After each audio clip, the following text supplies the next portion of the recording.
Today we're going to talk about solar power. Alright, so now we're looking at the guts of the operation here. That is a Xantrex 220 volt inverter, and that's my switch box, which we'll show you later. And there's two solar charge controllers for each, one for each array. That is a dump load, which we will also show you. And then the rest of the stuff, the comm box and the generator starter, and yeah, there's a lot of batteries. Right now we're equalizing. Perhaps you can hear my batteries phasing away. I equalize about once a month. So the point of this video is to install this, which is a solid state relay. Now recently I converted my system to a 48 volt system. It used to be 24 volts, and I was using a 24 volt contactor to drive my dump load.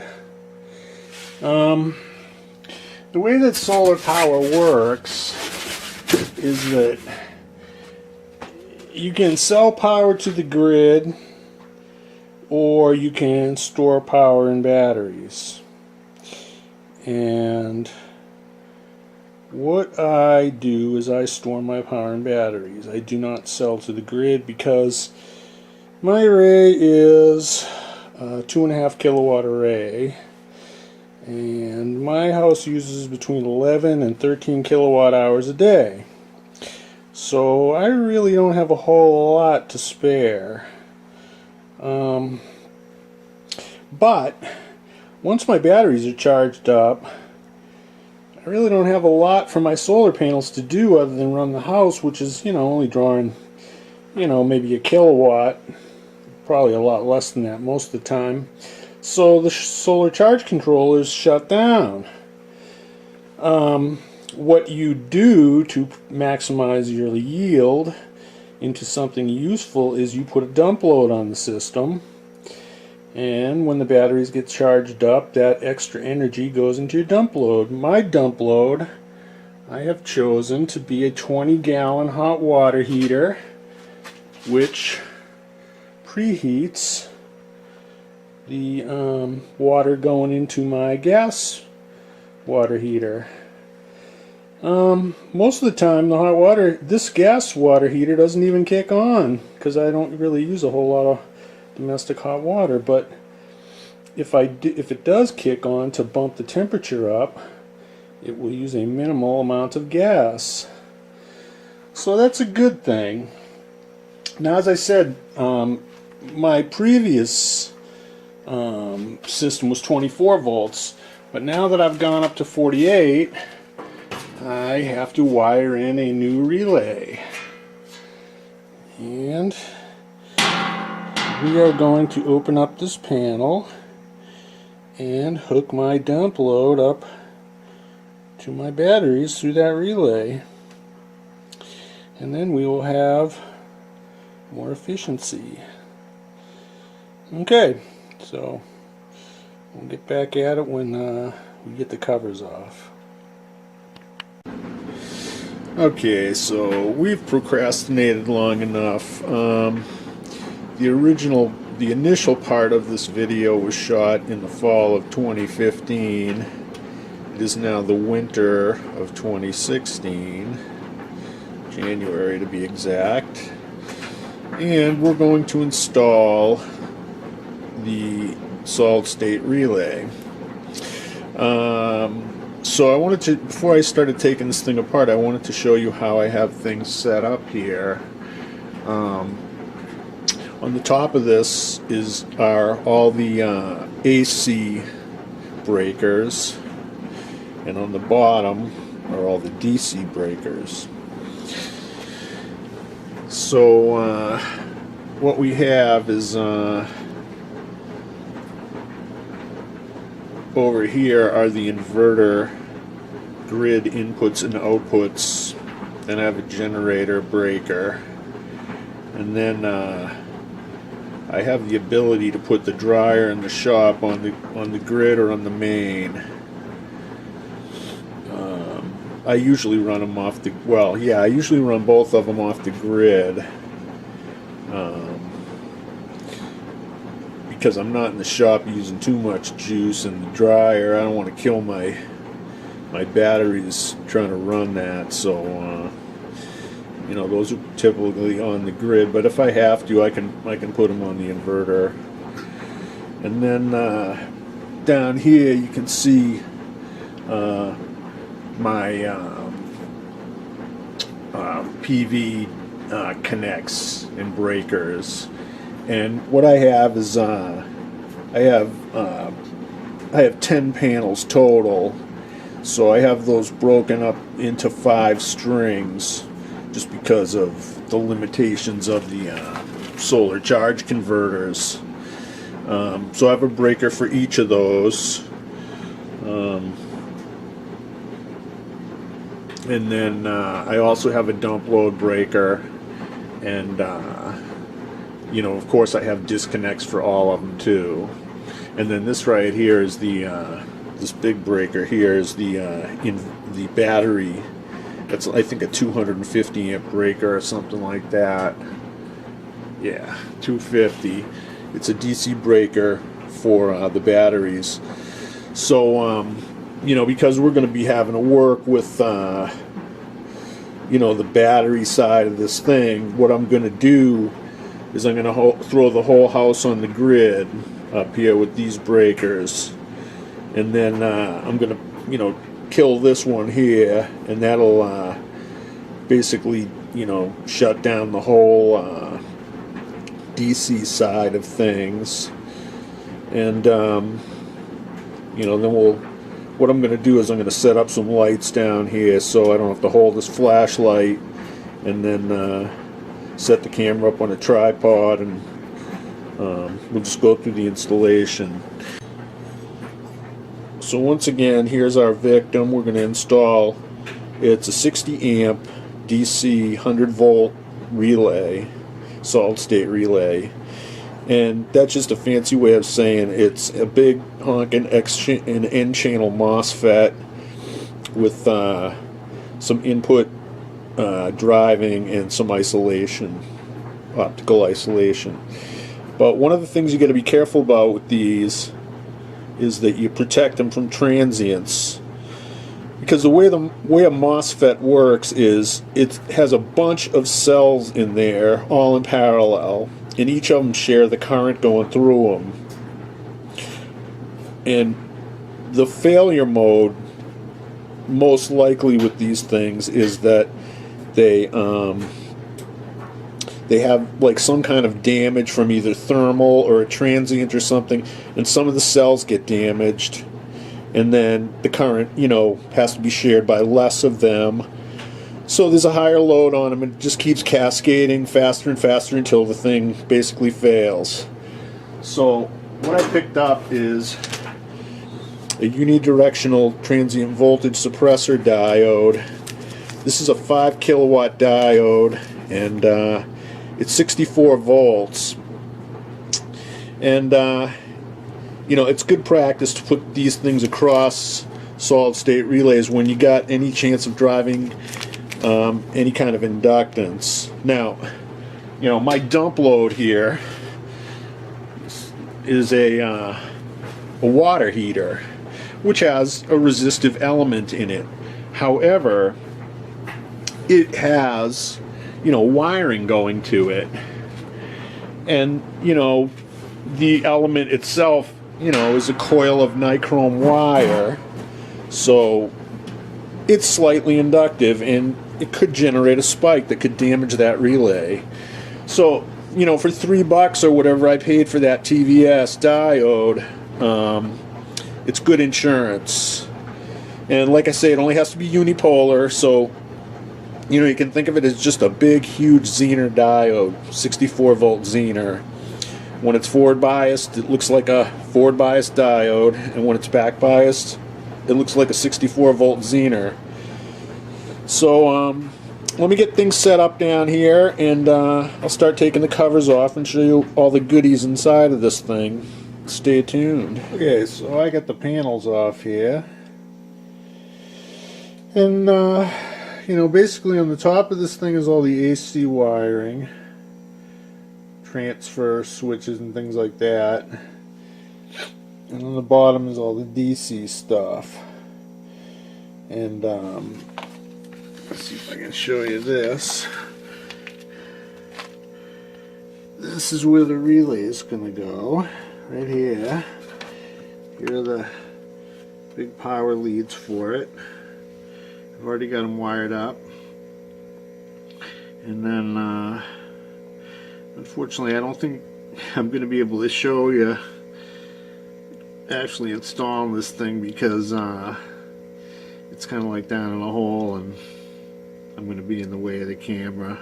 So come back when we got the thing mounted in there and partially wired up.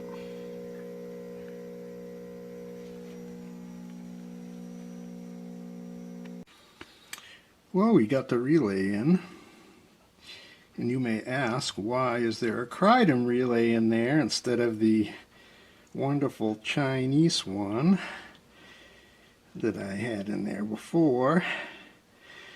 And we'll show you at the end of this video why there is now a real relay in there. So it's working, it's cycling, it's cold. It's off right now. I'm waiting for the sun to come out so I can get up to 54 volts, because that's where everything happens here. But let's see what happens now.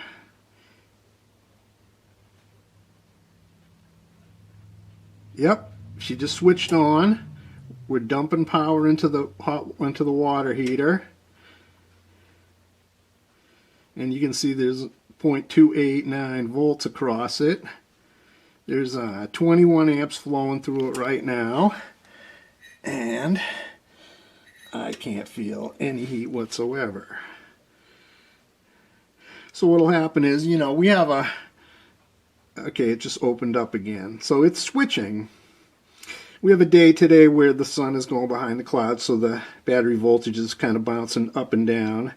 I have the limit set to 54 turns it on, and 52 turns it off. So there's a little bit of hysteresis in there to keep it from bouncing all over the place. But yeah, you get what you pay for with relays. This relay here normally is about $100. It's a 100 volt 40 amp, yeah, 40 amp relay,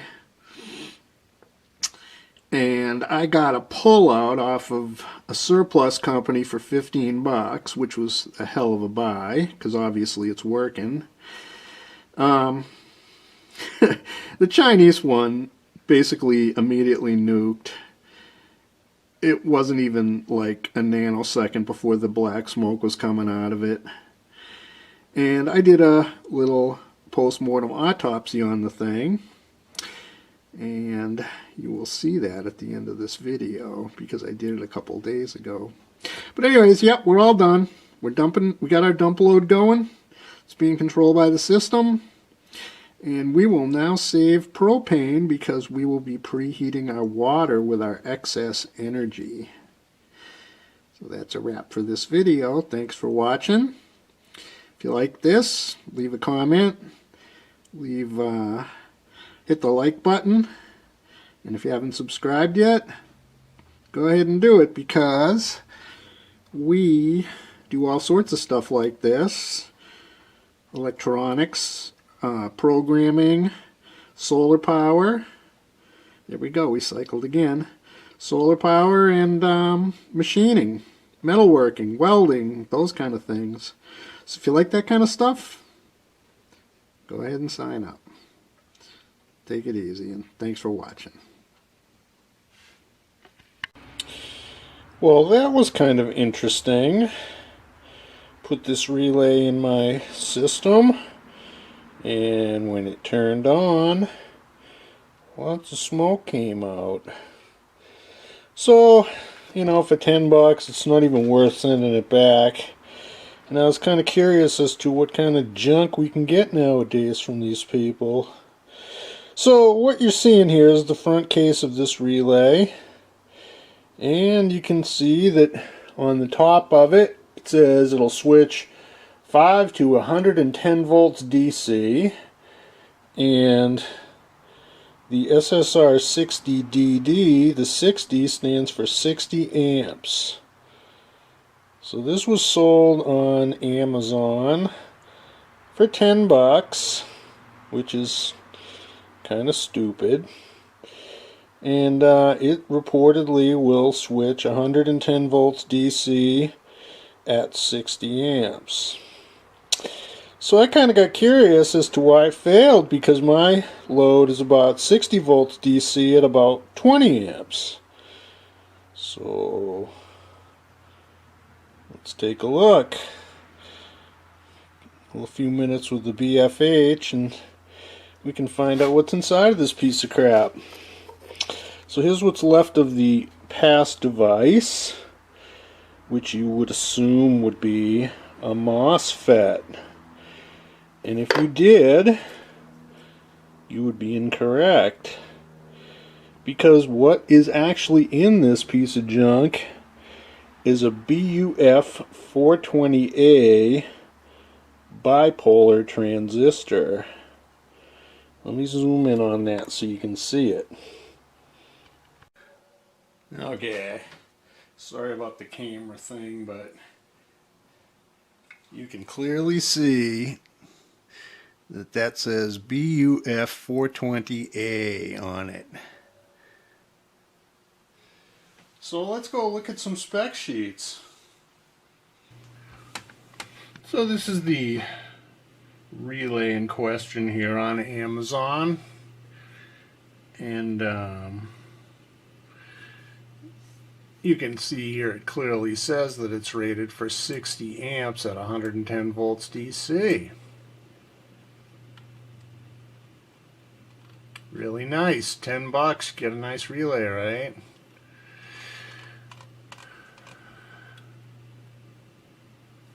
Okay, so let's look and see what a BUF 420A really is. So first of all, the first red flag here is it's an NPN power transistor, not a MOSFET. Well, the good news is it's rated for 1,000 volts instead of 100. So that's kind of nice, but here's an absolute maximum rating of collector current of 30 amps. But if you keep it on for less than 5 milliseconds, you can get 60 amps out of it, I guess. So maybe they just stretched the truth there a little bit. But here's the kicker right here. Their drive circuit is an optocoupler with a 1K base resistor. So there's no way they're going to get 2 amps of base current into this device. But let's just assume they do. So at a collector current of 20 amps, and that would require a base current of 2 amps. You're looking at 2 volts of collector to emitter voltage. And that means that for every 10 amps that you put through this thing, you're going to be dissipating 20 watts into that heat sink. Now, my load was, it's a resistive heating element in a hot water heater, and it typically is a 1 kilowatt load. So at 48 volts, you're looking at like 21 amps. Now let's look at a real relay.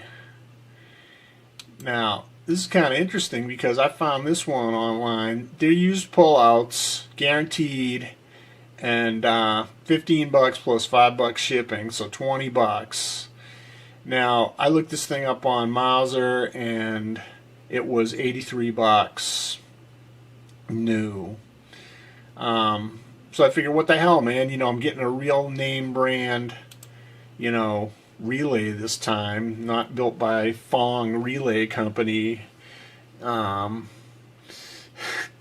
here's the specs on. Oh well, here's the price on Mauser for one of them is $83.28. But if we go to the spec sheet, you can see the D1 D40 is rated for 100 volts DC at 40 amps. And this is rated by a real company here. But the really interesting part about it is the maximum on-state voltage drop at rated current, 0.8 volts. So do your math, man. You put 40 amps through this thing, you're talking about maybe 30 watts. Not even, let's do the math here.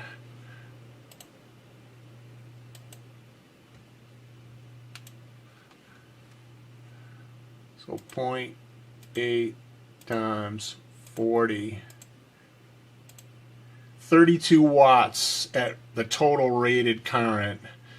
Let's see what it will do at my current. 21.3 times 0.8. See, now that's manageable. 17 watts.